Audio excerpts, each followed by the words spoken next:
Eh bien bonjour et bienvenue une nouvelle fois sur l'espace dédié au site mécaniqueuniverselle.net. Mon Dieu, j'oublie à chaque fois des choses, j'ai trop de choses à penser et qui trop embrasse mal étreint.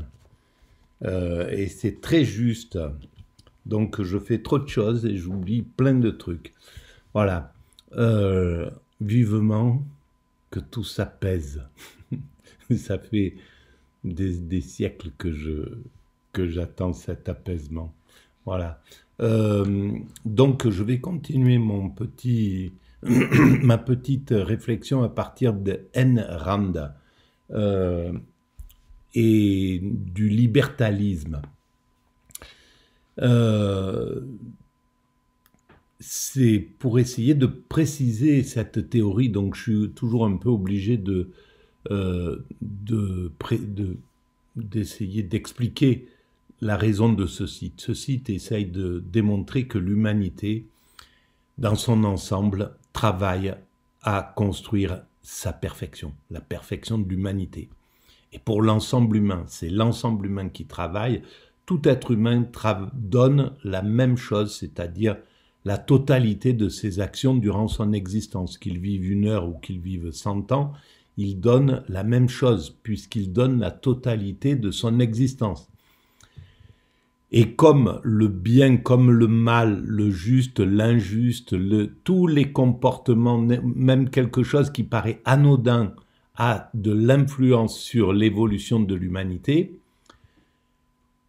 eh bien, et je démontre que le bien comme le mal construisent le bien, construisent cet état de perfection, sauf que on doit choisir le bien et on doit punir le mal. Voilà, ça ne veut pas justifier le mal, ça veut dire qu'il faut tenir compte que, par exemple, le droit, le code pénal, c'est le travail conjoint de celui qui veut abuser ses congénères sans se faire prendre ou qui va essayer de manipuler les lois, trouver des vices de forme dans les lois, etc., etc. Comme on le voit de nos chefs d'État, certains, ils essayent de trouver certaines élites, ils essayent de trouver ce qui est de bonne guerre d'une certaine manière. Donc, ils essayent de trouver des vices de forme, etc., etc. Et grâce à ça, eh bien, les juristes vont dire, ben là, on va mettre un barrage parce qu'il y a une possibilité de fuite par là, etc. Voilà, donc c'est le travail conjoint du délinquant et du juriste qui fait que le code pénal est devenu ce pavé que nous connaissons. Et il n'a pas fini encore, il n'a pas encore atteint sa perfection, le code des interdits. Donc, il va falloir qu'encore, on peaufine, on brime encore plus, etc. Et tout ce travail, il est là pour servir, pour nous aider à maîtriser nos pulsions, pour que progressivement l'humain maîtrise de mieux en mieux ses pulsions. Alors de temps en temps, il y a des moments de recul, comme là, on avançait vers... on peut dire que le mouvement néolibéral, depuis les années 80, a marqué une sorte de recul sur certains plans. Globalement, l'humanité évolue vers sa perfection par plein de plans, mais il y a des plans que les réactionnaires essayent de faire refluer, de faire involuer. Et parfois, ils y arrivent. On voit bien que le travail qui se fait sur ce qui contraignait un petit peu la violence sur Internet, par exemple, eh bien, il y avait une évolution sur ce plan-là et il y a un petit recul. Bon, bref, c'est des choses pas anecdotiques, mais par rapport à l'évolution de l'humanité, ça n'a pas l'influence que ce qu'on lui donne, dans la mesure où nous sommes en prise avec l'événement. L'événement, il est là, on voit ce recul, on voit l'avancée vers des extrêmes, on voit des choses comme ça, et on y est extrêmement sensible, parce que c'est notre moment, c'est le moment où nous vivons, et ça nous bouche l'horizon. On ne sait pas de quoi est fait l'avenir, et c'est une source d'angoisse. Alors, donc, je vais reprendre l'épisode 3 sur 4 de la série consacrée aux libertariens. Qui a peur des libertariens sur France Culture? L'émission, c'était Les chemins de la philosophie, elle date de 2022, et c'était consacré à Ayn Rand, égoïste et fier de l'être. Voilà. Alors on relance, et là, on a vu dans la dernière vidéo que finalement, elle était peut-être pas si égoïste que ça. Il y avait ces règles, ce qu'elle préconisait, c'était pas du tout ce que les libertariens actuels aux États-Unis, certains libertariens, veulent imposer. Elle aurait sans doute pas supporté ce qui se passe actuellement avec Trump,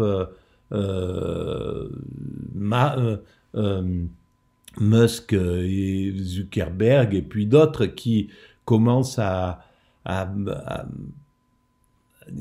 fait, qui sont dans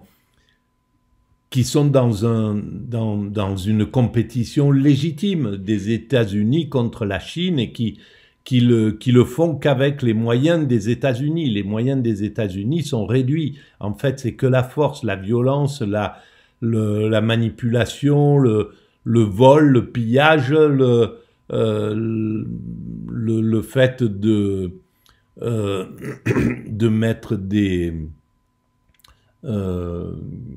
comment on dit,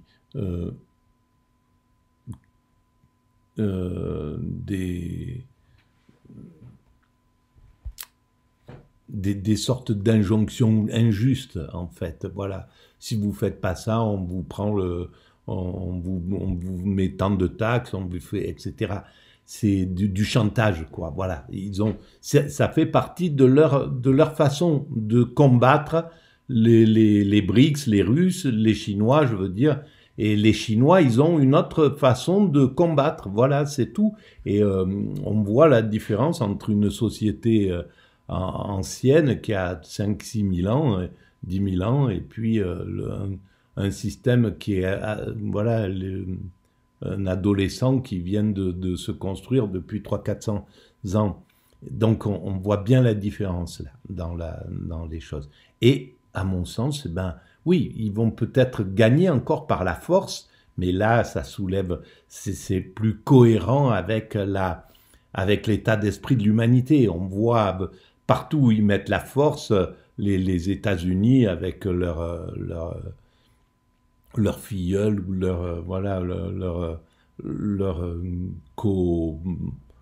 leur co-gérant, l'Occident, l'Europe, etc. On voit bien que il y a quelque chose que la société ne peut plus supporter là. Donc ça va être un peu compliqué. Alors curieusement, on leur laisse passer beaucoup de choses. Alors je ne sais pas si c'est juste l'ambiance qu'on ressent chez nous, ou si c'est la même chose en Afrique, si c'est la même chose en Asie ou quoi que ce soit, mais on a une sorte de tolérance avec les États-Unis, avec leur comportement.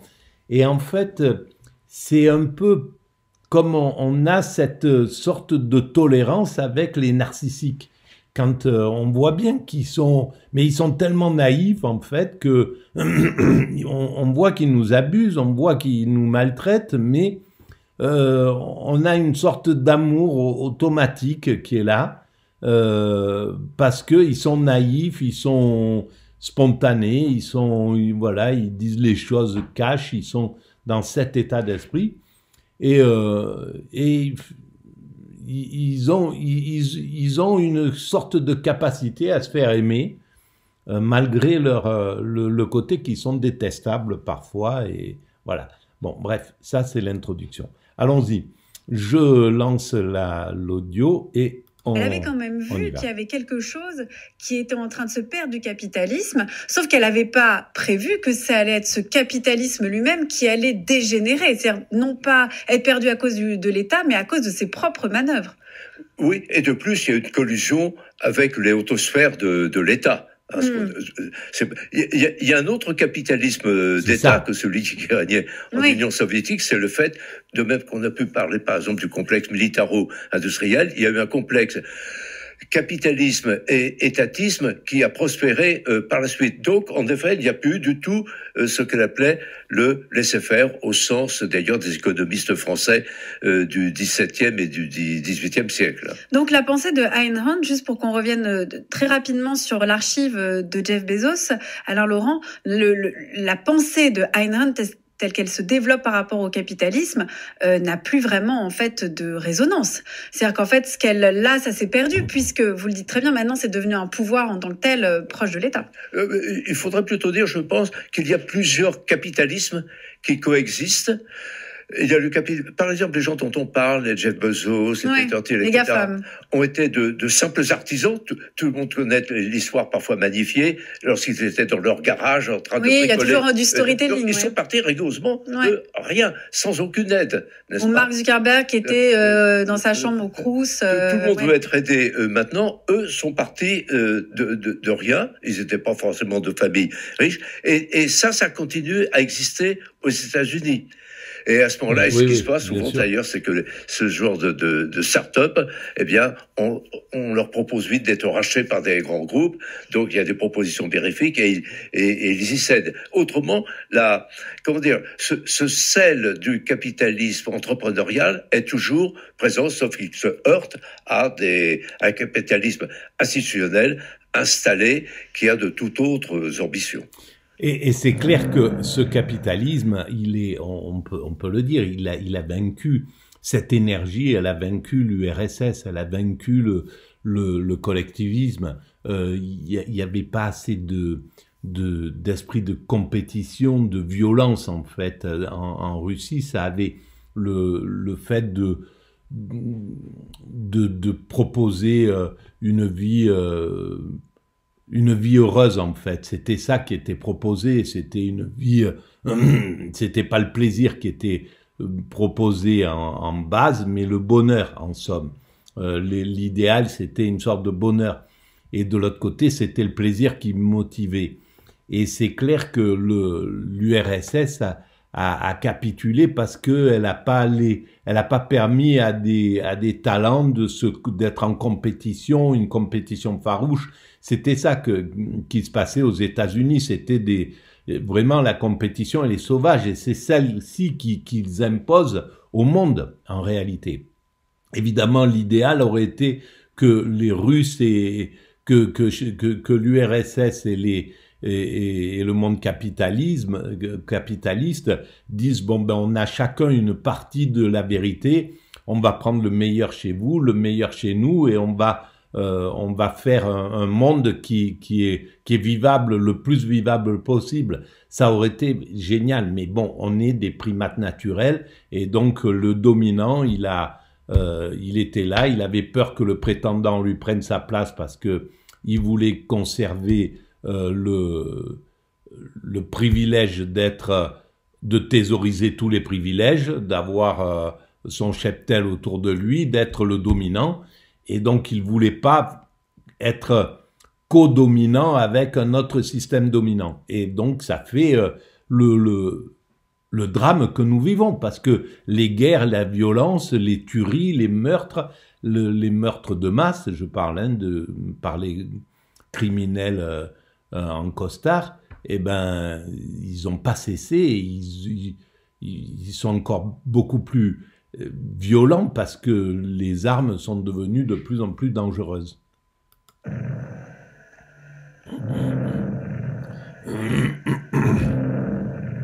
Le racisme est la forme la plus abjecte et la plus brutalement primitive du collectivisme.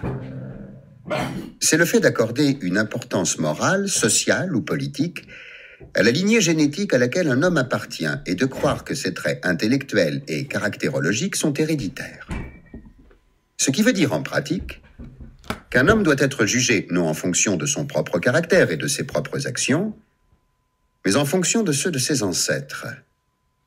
Le racisme prétend que le contenu de l'esprit d'un homme, pas son appareil cognitif, mais son contenu, est héréditaire, que les convictions, les valeurs et le caractère d'un homme sont déterminés avant sa naissance par des facteurs physiques au-delà de son contrôle. C'est la version préhistorique de l'innéisme, c'est-à-dire de l'innéité de la connaissance, qui a été complètement réfutée par la philosophie et la science. Le racisme est la doctrine des brutes, conçue par et pour elles. C'est une version du collectivisme pour éleveurs de bétail, capable de différencier diverses races d'animaux, mais pas les animaux des hommes.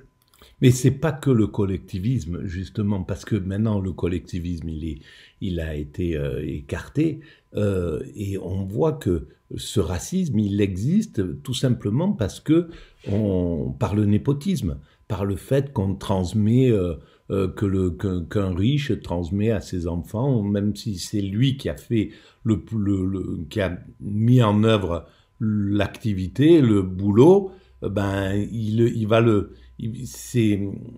ça se transmet de génération en génération, ces fortunes, même des enfants qui n'ont aucun mérite en somme. Et ça, on voit que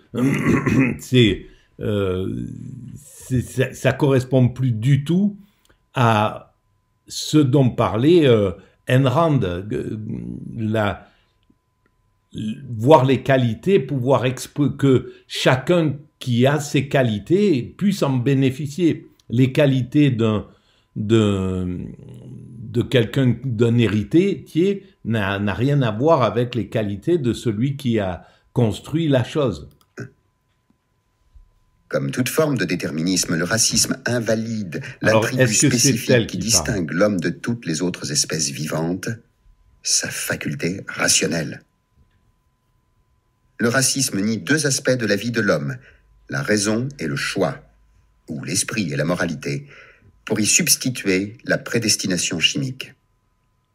Il n'y a qu'un seul antidote au racisme, la philosophie individualiste et son corollaire politico-économique, le capitalisme de laisser-faire. Quel texte étonnant on vient d'entendre. C'est un texte extrait de La vertu d'égoïsme d'Ayn Rand, chapitre 7, le racisme. Alors, c'est vraiment... oui, ça voudrait dire qu'il faut... Voilà, il y a pas d'héritage dans ce cas-là. C'est vraiment... Chacun fait son travail, etc., monte, et puis l'héritage est récupéré par le système, ou je sais pas, mais ça peut pas aller avec un principe d'héritage. Conférence prononcée à l'Université du Wisconsin le 9 février 1961. Dans ce texte, Ayn Rand déploie cet argument inattendu pour critiquer le racisme. Elle critique le racisme au nom de l'égoïsme. C'est-à-dire que le racisme est une forme de collectivisme qui empêcherait à l'individu d'être égoïste comme Ayn Rand le prône. Alain Laurent. Oui, tout à fait. Alors, c'est le moment d'ailleurs de souligner à quel point Ayn Rand, sur le plan de ce qu'on appellerait actuellement le sociétal, était une progressiste.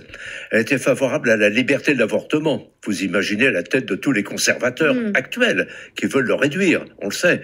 Elle était donc favorable, elle était opposée à la guerre au Vietnam, parce que ça veut dire que l'État, comme il y avait la conscription aux États-Unis, l'État s'appropriait les droits naturels. En effet, être le propriétaire de la vie des jeunes hommes qu'il envoyait combattre au Vietnam. Et il y avait également ça, donc son combat antiraciste, avec un argumentaire en effet inhabituel, mais qui est très qui est assez percutant. Oui, oui. Donc comme c'est une anticollectiviste née, en effet, elle généralise l'application du terme collectivisme à quelque chose, et ça se justifie de la manière suivante. Ce qu'elle propose, c'est que lorsqu'il est question de racisme, on ne fait pas du tout attention à l'individu dans sa singularité, mais on le prend comme la partie d'un tout, comme le simple membre passif d'un collectif. Bien sûr, oui. Passif d'un collectif qu'il n'a pas du tout choisi et qui le déterminerait. Dans le passage qui était... Oui, ben bien sûr, et c'est la base de l'antisémitisme, c'est la base de tous les racismes. Dire les machins, les noirs, les juifs, les les Arabes, etc., etc., et avec quelque chose de négatif. D'ailleurs, au tout début de la mécanique universelle, j'ai écrit un petit truc sur je travaillais sur le racisme, évidemment, parce que c'est une des cruautés les plus abjectes, et pour l'avoir vécu, donc je sais à quel point c'est révoltant et à quel point ça stimule de l'agressivité, de la violence en soi-même, alors qu'on en a, parce qu'il y a un sentiment d'injustice inouï. Et donc, ce que j'avais préconisé, c'est tout être humain qui met qui dit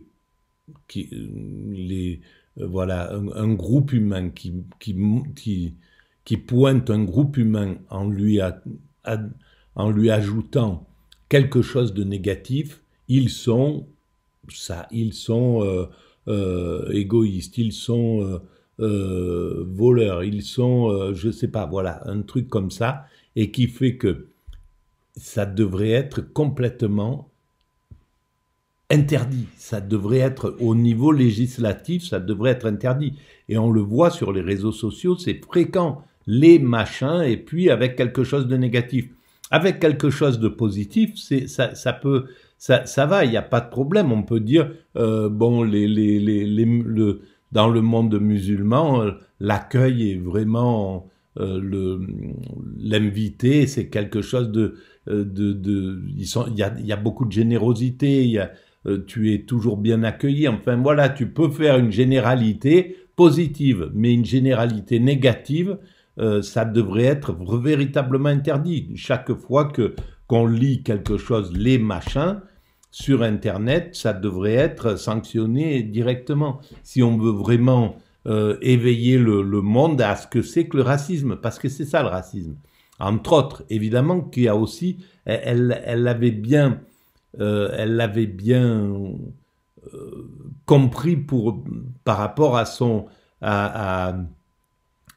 sa quête sur justement celui qui le communisme ne laissait pas la possibilité à chaque être humain de développer son potentiel. Celui qui avait un potentiel qui était un entrepreneur, il pouvait pas. Voilà, il n'y avait pas de truc. Alors, il y avait certainement des moyens de passer dans le monde communiste. C'est très possible que en URSS, celui qui avait un potentiel, il devenait le chef du kolkhoz ou voilà de la structure.